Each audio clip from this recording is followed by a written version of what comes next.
الو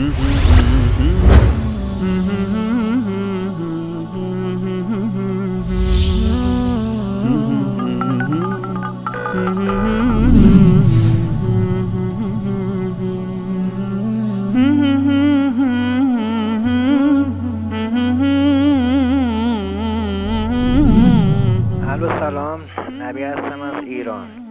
مطلبی بود میخواستم به عرض برسانم. یه چی بر سر شاخ بود و بن میبرید. سید علی خامنه‌ای رهبر شیعیان جهان گفتن نظر من به آقای احمدی نژاد نزدیکتر است. نظر مردم تنفر انتظار از دولت متقلب احمدی نژاد بود.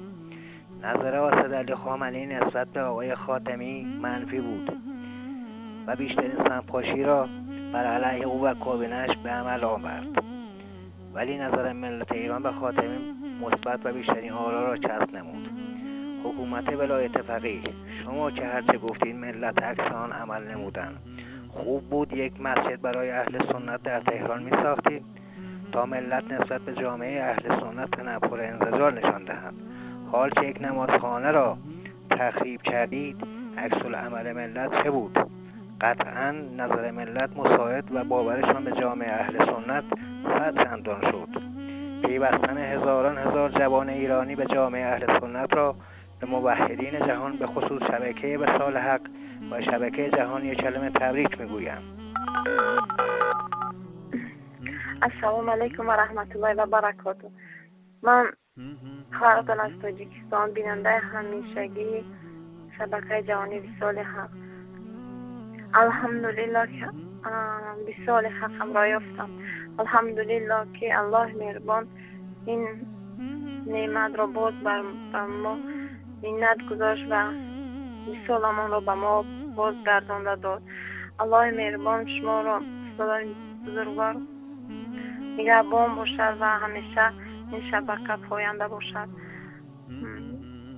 خدا را بسیار سپاسگزارم که باز من وصالم را یافتم.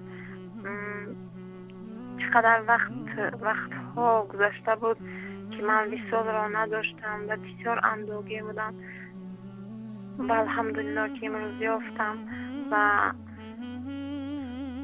الله مهربان دشمنان اسلام را خار ذلیل گرداند که چقدر میخوام راه خیر را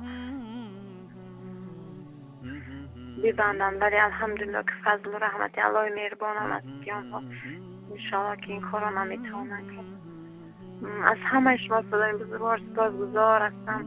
الله مهربان صف شما را زیاد گرداند و الله مهربان شما را نگهبان باشد و شما نیازمندی تعریف و تمجید ما نیستید. الله مهربان خود اجرتان را میگرد. شما اجرتان بر الله به چی زبان شکری پروردگار مهربانم را کنم.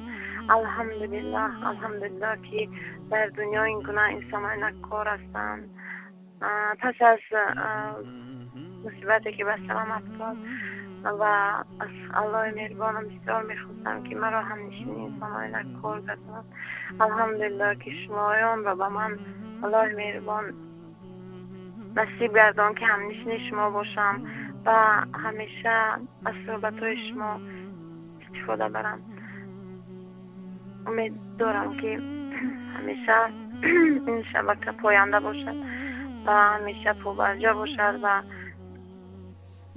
سران بزرگوارم را در این شبکه الله مهربان نگهبان باشد. السلام علیکم و رحمت الله و برکاته.